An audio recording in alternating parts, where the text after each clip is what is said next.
오늘의 주요 뉴스입니다. 지방은행인 대구은행이 출범 57년 만에 시중은행 IM뱅크로 전환한 지 1년이 됩니다. 외형 확장에는 성공했지만 건전성 관리와 전국 영업만 확대 등 과제도 산적한 모습입니다. 콜마그룹이 창업주인 윤동환 회장의 자녀들 간의 경영권 다툼으로 시끄럽습니다. 남매가 그룹의 핵심 계열사를 각각 맡고 있던 구조에서 최근 법적 분쟁으로까지 번졌습니다. 세계 최대 배터리 제조사인 중국 CATL이 홍콩 증시에 상장하며 7조 원대 자금을 확보해 눈길을 끌고 있습니다. 국내 배터리 업체들은 자금 마련에 어려움을 겪고 있는 가운데 기술 경쟁력 격차는 더 벌어질 수 있다는 우려가 나옵니다. 하나생명이 올해 1분기 순이익 실적에서 신한라이프에 빌리며 업계 4위권 밖으로 밀려났습니다. 투자 손익 급감에 이어 해외 사업 부진, 캐롯손보 적자까지 겹치면서 김동완 사장의 경영 능력에 대한 시장의 평가가 냉정해지고 있습니다.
여러분 안녕하십니까? 5월 20일 서울경제 뉴스5 시작합니다. 지방은행인 대구은행이 출범 57년 만에 시중은행 IM뱅크로 전환한 지 1년이 됩니다. IM뱅크는 다른 지방은행과 비교하면 총 자산, 순이익 격차를 벌리며 외형 확장에는 성공했지만 건전성 관리와 전국 영업망 확대 등 내실 다지기는 풀어야 할 숙제입니다. 이연아 기자입니다. 지난해 5월 16일 대구 경북권 지방은행인 대구은행이 출범 57년 만에 금융위원회로부터 시중은행 전환 인가를 받으며 국내 7번째 시중은행 대열에 합류했습니다. 당시 금융위는 이 같은 결정에 대해 은행업 전반의 경쟁 촉진이 예상되며 소비자 금융 접근성 제고와 중신용 중소기업 여신 공급 확대 등이 기대된다고 밝혔고 IM뱅크는 뉴 하이브리드 뱅크라는 비전을 제시하며 기존 은행과 차별화된 독자 노선을 예고했습니다. 올해 1분기 기준 IM뱅크의 총 자산은 83조 4,319억 원으로 전년 동기 대비 4.8% 증가, 원화대출금은 57조 3,154억 원으로 전년 동기 대비 3.1% 늘며 BNK 부산 경남은행, JB 전북 광주은행 대비 외형 확장 보폭을 넓히고 있습니다. 하지만 시장에서는 전통 지방은행 강점을 결합한 시중은행을 뛰어넘는 사업 모델을 선보이지 못했다는 의견이 제기되고 있고 당국이 기대한 시중은행 과점 체제를 흔들 매기 역할은 미흡하다는 평가가 우세합니다.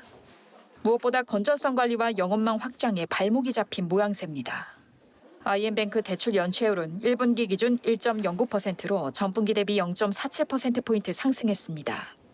특히 기업 대출 1분기 연체율은 1.32%로 전분기 대비 0.61%포인트 대폭 상승하며 2019년 이래 최고 수준을 기록했습니다. 기존 지역기업 기반 대출 비중이 높은 탓에 지역 경기 침체 영향을 받아 건전성 악화로 이어지고 있는 흐름입니다. 또 디지털 혁신과 전국구 영업망 확대 추진도 난항을 겪고 있습니다. IM뱅크 모바일 앱의 1분기 월간 활성 이용자 수는 131만 명, 카카오뱅크 월간 활성 이용자 수 1,892만 명과 비교하면 14배 이상 차이가 납니다. 현재 IM뱅크는 월간 활성 이용자 수 규모를 2030년까지 550만 명 늘린다는 계획입니다. 지난해부터 IM뱅크는 수도권 영업망 확대를 위해 서울 가산 디지털 단지와 마곡, 경기도 동탄 등에 금융센터를 개점하는 등 신규 고객 영입에 나서고 있지만 기존 시중은행과 치열한 경쟁을 벌이고 있습니다. 서울경제TV 이연아입니다.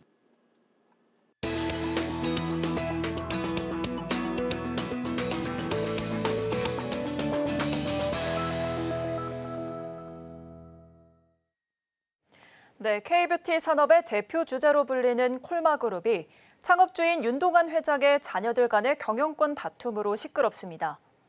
남매가 그룹의 핵심 계열사를 각각 맡고 있던 구조에서 최근 법적 분쟁까지 번졌는데요. 산업이부 이혜연 기자와 함께 자세히 알아보겠습니다. 안녕하세요. 안녕하세요. 네, 먼저 콜마그룹 내부 갈등은 어떻게 시작된 걸까요? 네, 이번 갈등은 지난 9일 이 콜마홀딩스가 콜마 B&H를 상대로 임시 주주총회 소집 허가 소송을 제기한 사실이 공시되면서 수면 위로 드러났는데요. 콜마 B&H는 건강기능식품 계열사로 윤동환 콜마그룹 회장의 장녀 윤여원 대표가 이끌고 있었고, 이 콜마홀딩스는 윤 회장의 장남 윤상현 콜마홀딩스 부회장이 맡고 있습니다. 그런데 이 콜마 B&H의 최대 주주는 콜마홀딩스로 이 윤 부회장이 주도하는 회사인데요.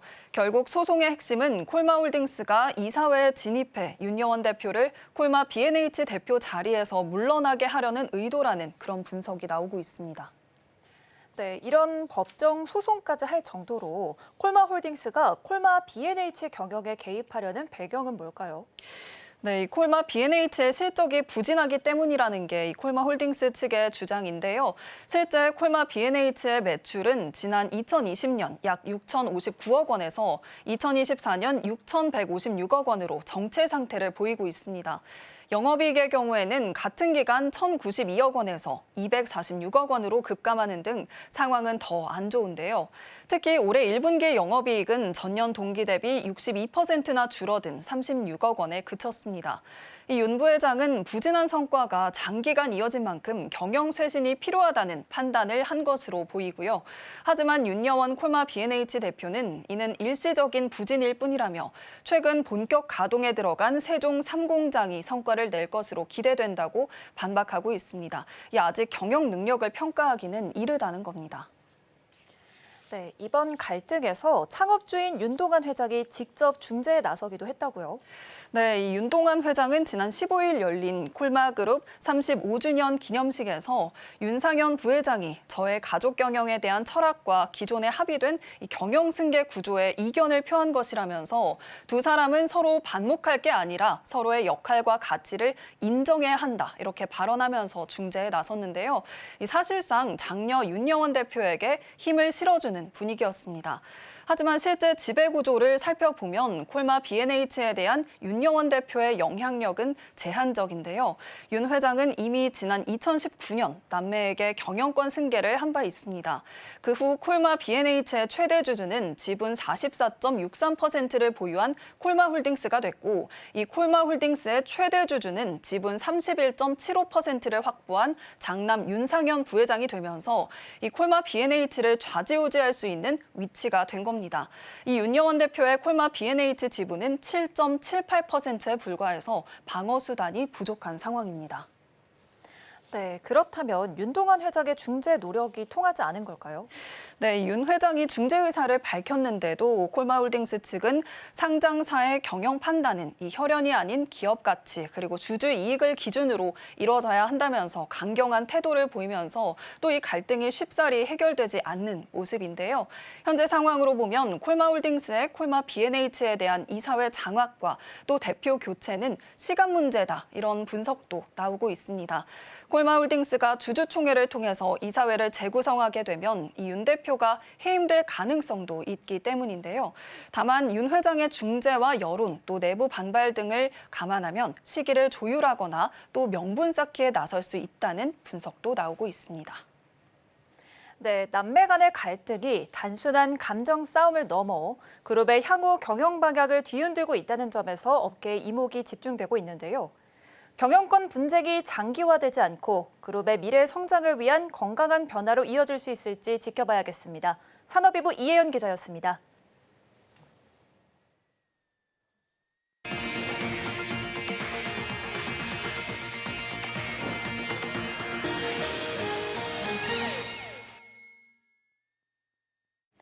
세계 최대 배터리 제조사인 중국 CATL이 홍콩 증시에 상장하며 7조 원대의 자금을 확보해 눈길을 끌고 있습니다. 국내 배터리 업체들은 대규모 유상증자를 통해 자금 마련에 나서고 있지만 주가를 떨어뜨린다는 주주들의 비난에 이마저도 눈치를 봐야 하는 상황인데요. 국내 기업들의 자금 마련이 어려워지면 기술 경쟁력 격차는 더 벌어질 수 있다는 우려가 나옵니다. 이예란 기자입니다. 중국 CATL이 오늘 홍콩 증시에 상장하며 약 7조 4천억 원 규모의 자금을 확보했습니다. 이 중 90%는 헝가리 공장 증설에 투입됩니다. 이번 상장은 CATL이 자국 시장을 넘어 유럽 시장 확장을 본격화하는 신호탄. 국내 배터리 업계에도 긴장감이 커지고 있습니다. S&E 리서치에 따르면 올 1분기 글로벌 전기차용 배터리 사용량에서 CATL 점유율은 38.3%, 국내 3사의 합산 점유율을 크게 웃돕니다. 업계는 CATL의 공격적 투자와 빠른 자금 조달이 유럽 내 배터리 시장 주도권에도 직접적인 영향을 미칠 수 있다고 보고 있습니다. 국내 업체들도 자금 확보에 나서고 있지만 방식과 규모 면에서 제한적인 상황.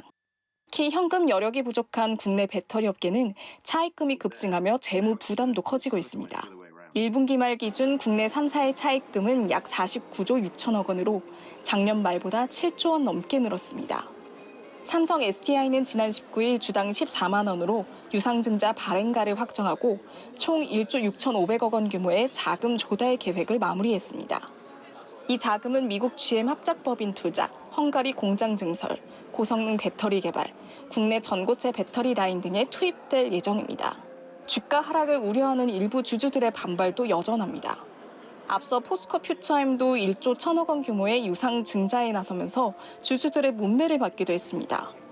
포스코 퓨처엠은 유증을 통해 확보한 자금으로 미국 시장을 겨냥한 2차 전지 밸류체인 구축에 나선다는 계획입니다.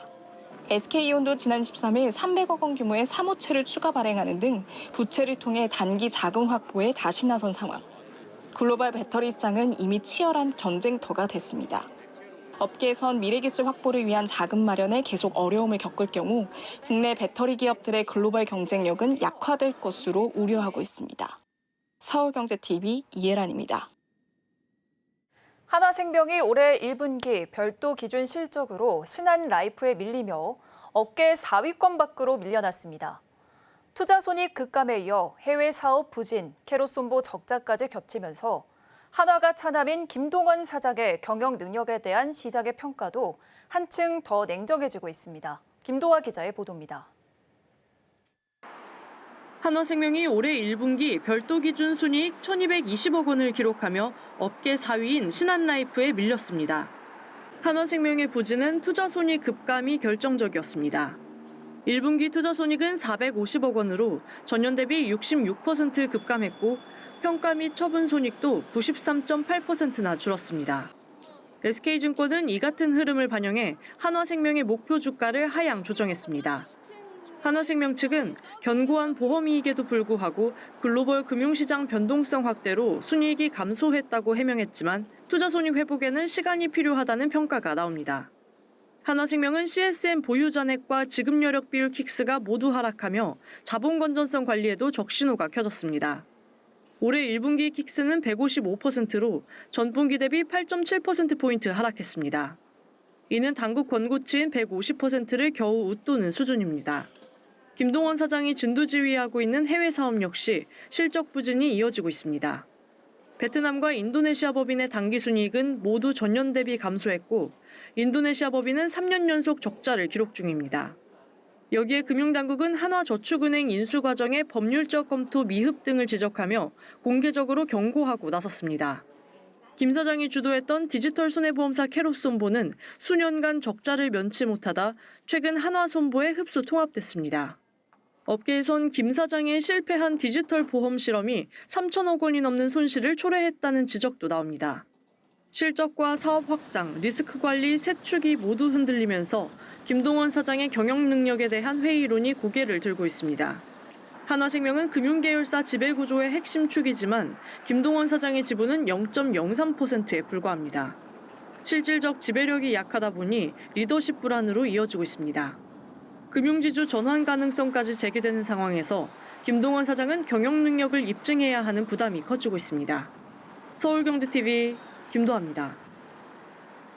코웨이가 지난 15일 청호 나이스와의 얼음정수기 특허 소송에서 대법원 승소 판결을 받으며 11년 만에 법적 분쟁의 종지부를 찍었죠. 그러나 이 소송 외에도 청호 나이스는 물론 교원웰스, 쿠쿠 홈시스 등 경쟁사들과의 법적 분쟁이 여전한 상황인데요. 정수기 업체들은 제품 차별화가 어려운 데다 점유율 차이가 크지 않아 유독 특허 문제가 끊이지 않는 모습입니다. 이수빈 기자입니다. 코웨이가 청운 아이스와의 얼음정수기 특허 소송에서 최종 승소하며 11년 만에 분쟁의 종지부를 찍었지만 여전히 소송에 시달리고 있습니다. 경쟁사들과 얼음정수기 특허 소송 외에도 살균정수기 특허 소송 등 법적 분쟁이 끊이지 않는 상황입니다. 코웨이는 청운 아이스와의 전기분해 살균 기술 관련해서도 소송을 진행 중입니다. 지난 2021년 코웨이는 청운 아이스 제품 세니타 정수기가 코웨이의 전기분해 특허 기술을 침해했다며 특허 소송을 제기한 바 있습니다. 청운 아이스는 같은 해 코웨이 특허 기술 3건에 대한 특허 무효 심판을 청구하며 맞섰는데 현재 대법원 판결을 앞둔 상태입니다. 얼음 정수기를 둘러싼 분쟁도 끝나지 않았습니다. 코웨이는 교원 웰스, 쿠쿠 홈시스에도 얼음 정수기 디자인권 침해에 따른 판매 금지 및 손해배상 청구 소송을 제기한 상태입니다. 교원 웰스의 아이스원 얼음 정수기 제품과 쿠쿠 홈시스 제로백 슬림 얼음 정수기 제품이 코웨이 아이콘 얼음 정수기의 디자인권을 침해했다고 주장하고 있습니다. 교원 웰스와의 소송은 이달 중 변론 기일이 정해질 예정입니다. 쿠쿠 홈시스의 경우 코웨이의 소송에 심히 유감을 표한다며 법적 대응을 준비 중이라고 밝힌 상태입니다. 정수기 업계가 유독 법적 분쟁이 잦은 이유는 제품의 차별화가 어렵기 때문, 제품 소형화나 얼음 제조 등 눈에 띄는 일부 기능에 대한 특허권 소유에 집중할 수밖에 없다는 게 업계 분석입니다. 또 업체 간 점유율 차이가 크지 않아 인기 제품 출시만으로도 순위가 뒤바뀔 수 있다는 점도 기술 침해나 디자인 모방에 예민하게 반응하는 이유입니다. 남은 법적 공방 역시 청운 아이스와의 분쟁과 마찬가지로 오랜 시간이 걸릴 것으로 전망되는 상황. 일각에선 정수기 업계가 법적 분쟁을 통한 점유율 경쟁보다 자체적인 경쟁력 확보에 주력해야 한다고 지적합니다. 서울경제TV 이수빈입니다. 서울 강남 3구와 용산구에서 아파트 입주권과 분양권 거래가 자취를 감춘 모습입니다. 정부가 지난 3월 이들 지역을 토지거래 허가구역으로 묶은 이후 실거주 2년 의무 규제가 매수 심리를 꺾은 것으로 분석되는데요. 반면 규제를 피해간 마포구와 강동구에선 신고가 거래가 잇따르며 상반된 분위기가 나타나고 있습니다. 이지영 기자입니다. 지난 3월 서울 강남 3구와 용산구 전역이 토지거래 허가구역으로 추가 지정된 이후 이 지역에서 아파트 입주권과 분양권 거래가 끊겼습니다. 국토부 실거래가 공개 시스템에 따르면 토지거래 허가제 확대 전엔 50건이었던 거래가 허가제 이후 단 한 건도 신고되지 않았습니다. 이 지역에선 분양권이나 입주권을 사면 2년간 실거주를 해야 하고 유주택자는 기존 주택을 6개월 안에 처분해야 합니다. 까다로운 조건이 붙으면서 매수자들이 쉽게 나서지 못한 걸로 분석됩니다. 반면 규제를 피한 지역들에선 거래가 활발한 분위기입니다. 토지거래 허가구역이 확대 지정된 이후 서울 전체 입주권 분양권 거래는 113건에 달했는데 동대문구가 33건으로 가장 많았고 성북구와 마포구, 강동구 등에서도 거래가 집중됐습니다. 특히 마포구와 강동구에선 신고가 거래가 잇따르고 있습니다. 부동산 플랫폼 아실에 따르면 강동구 올림픽파크 포레온 95제곱미터 입주권은 지난달 말 27억 8천만 원에 거래되며 역대 최고가를 기록했습니다. 같은 타입이 2월 말엔 25억 9천만 원에 거래됐습니다. 마포구 마포자이 힐스테이트 라체스 입주권도 전용 84제곱미터가 23억 원에 거래됐습니다. 올해 들어 같은 타입은 20억에서 22억 원 사이에서 거래됐습니다. 주택 수요가 비규제 지역 대단지 신축으로 옮겨가는 모습이 확연히 나타나고 있습니다. 서울경제TV 이지영입니다. 대선 주자들의 주요 공약에 토큰 증권이 채택되고 금융위원회도 정책적 의지를 분명히 드러내면서 STO 법제화를 통한 시장 개화 기대감이 커지고 있습니다. 제도 도입을 손꼽아 기다렸던 금융투자업계에서도 새로운 투자 시장 준비에 박차를 가하고 있습니다. 김보연 기자입니다. STO, 주식펀드 등 금융상품을 포함한 전통적 투자처는 물론 고액자산가들의 전유물로 여겨졌던 각종 수집품과 무형자산에 이르기까지 블록체인 기술을 활용해 디지털 토큰 형태로 거래할 수 있는 투자상품입니다. 투자처가 기하급수적으로 늘어나면서 오는 2030년 국내 STO 시장은 현재 삼성전자의 가치 이상인 367조 원 규모로 성장할 것으로 전망되는데 금융투자업계에선 손꼽아 기다려왔던 신사업입니다. 주요 대선 후보들도 공약으로 STO를 내세우면서 새 정부가 들어서면 법제화 추진과 함께 시장 개화에 속도가 붙을 것으로 보입니다. 이재명 더불어민주당 후보는 토큰 증권 중심의 디지털 금융 활성화는 우리 경제의 글로벌 영토를 확정할 수 있는 전략적 전환점이라며 한국을 디지털 금융의 허브로 육성하는 비전을 핵심 공약으로 설정했습니다. 가상자산 시장 제도와 법규 체계를 마련하기 위한 전문가 세미나를 열기도 했습니다. 김문수 국민의힘 후보 역시 핵심 7대 과제 안에 토큰 증권 법제화를 공식 발표하고 세계시장 기준에 맞춘 STO 규제 체계 마련과 디지털 자산 육성 기본법 제정을 약속했습니다. 이준석 개혁식단 후보도 규제 완화를 통한 디지털 자산 산업 육성을 강조하고 있습니다. 신사업 형성을 위한 법제화 동력이 확보됐고 금융당국도 구체적인 제도화 의지를 분명히 하는 만큼 불확실성이 걷히면서 정책 추진에 빠른 속도가 붙을 것이란 기대감이 커지는 분위기입니다. 막대한 신사업이 열리기 전 금융투자업계도 발빠르게 움직이고 있습니다. 우선 키움증권, IBK 투자증권, 유안타증권 등은 코스콤과 공동 플랫폼 개발에 나섰습니다. 신한투자증권과 한국투자증권은 각각 조각투자 플랫폼 기업 10매 컴퍼니를 비롯한 50여 개 기업과 카카오뱅크 및 토스뱅크와 협의체를 결성해 STO 시장을 정조준한다는 방침입니다. 대신증권은 조각투자 분야 1호 플랫폼으로 꼽히는 부동산 조각투자 플랫폼 기업 카사코리아를 인수했고 삼성증권과 우리은행, NH투자증권도 각각 디지털 자산 서비스 출시를 앞두고 있습니다. LS증권은 중소벤처기업부와 손을 잡고 신개념 STO 사업 준비에 박차를 가하고 있습니다. 서울경제TV 김보안입니다. 고환율 상황이 지속되면서 국내 저비용 항공사들의 1분기 실적이 곤두박질치고 있습니다.